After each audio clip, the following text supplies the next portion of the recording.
Vamos, Watson, tenemos un nuevo caso que... ¿Watson? ¿Swan? ¿Pero qué haces aquí? Pues es que ayer con lo de los nombres me quedé pensando y pues se ve que sigo aquí.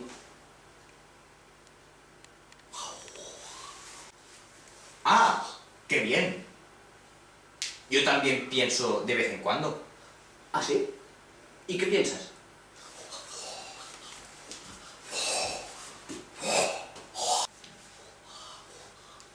Pues ahora mismo nada.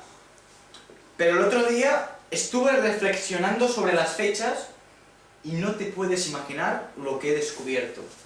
A ver, a ver.